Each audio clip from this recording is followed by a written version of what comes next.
Minor పిల్లల్ని అంటే 18 years కన్నా బిలో పిల్లల్ని అరెస్ట్ చేసే అధికారం పోలీసులకు ఉందా అని అంటే, మైనర్ పిల్లల్ని పోలీస్ కస్టడీలో కానీ లేకపోతే లాకప్ లో కానీ పెట్టే రైట్ పోలీసులకి లేదు. మరి మైనర్స్ ఒకవేళ ఏమన్నా అఫెన్స్ చేస్తే మరి వాళ్ళని ఎవరు అరెస్ట్ చేస్తారు, వాళ్ళని ఎక్కడ పెడతారు అని అంటే, అరెస్ట్ చేసి ఈ పోలీస్ కస్టడీలో కానీ లాకప్ లో కానీ పెట్టరు, కానీ వాళ్ళని కరెక్షన్ హోమ్స్ లో కానీ లేకపోతే ఏదైనా సేఫ్ ప్లేస్ లో కానీ పెడతారు, ముఖ్యంగా correction home. So correction home లో పెట్టిన తర్వాత వాళ్ళకి బెయిల్ అప్లై చేసుకుంటే, సో బెయిల్ కండిషన్స్ బట్టి వాళ్ళని విత్ షూరిటీ లేకుండా, అంటే అడల్ట్స్ కి బెయిల్ పెట్టేటప్పుడు మ్యాండేటరీ, కానీ మైనర్స్ కి బెయిల్ వచ్చేటప్పటికి షూరిటీ మ్యాండేటరీ కాదు, షూరిటీ ఇవ్వక్కర్ లేకుండానే ఎవరన్నా సేఫ్ కస్టడీలో నెక్స్ట్ మళ్ళీ ఇంకొకసారి అఫెన్స్ చేసే అవకాశం లేకుండా లేకపోతే క్రిమినల్స్ తోటి అసోసియేషన్ లేకుండా ఉన్న ప్లేస్ లో వాళ్ళని పెట్టాలన్న కండిషన్ తోటి వాళ్ళకి బెయిల్ ఇస్తారు.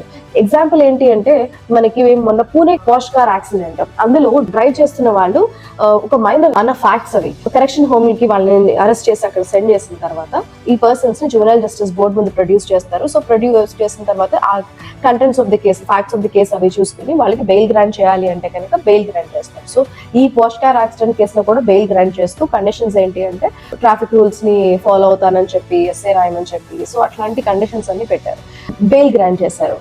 తర్వాత నిర్భయ కేసులో కూడా సేమ్. నిర్భయ కేసులో కూడా 4 కన్విక్ట్స్ లో 1 ఆఫ్ ది కన్విక్ట్ జువెనైల్ కాబట్టి ఆయన జువెనైల్ ట్రయల్ ఎప్పుడు జువెనైల్ జస్టిస్ బోర్డు లోనే జరుగుతుంది. అంటే ఆయన మీద కేసు ఏమైనా ఉన్నా సరే ఆ కేసు నడిచేది కూడా జువెనైల్ జస్టిస్ బోర్డు లోనే నడుస్తుంది.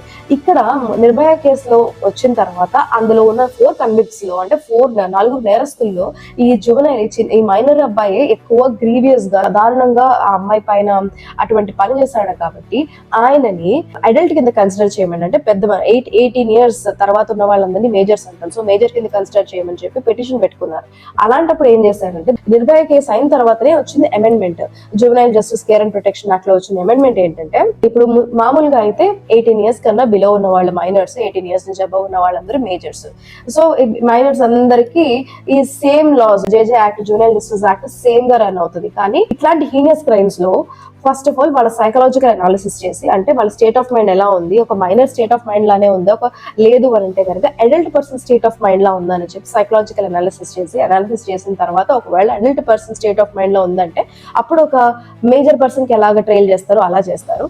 లేదు అంటే కనుక మైనర్స్ అందరికి ఎలా అయితే ట్రైల్ చేస్తారో జువెనైల్ జస్టిస్ బోర్డు లో అక్కడే జరుగుతుంది ఈ ట్రైల్, అక్కడే ఇస్తారు బెయిల్. తర్వాత శిక్ష పడినా లేకపోతే ఎక్విటల్ అయినా సరే ఏదన్నా సరే జువెనైల్ జస్టిస్ బోర్డు లోనే జరుగుతుంది.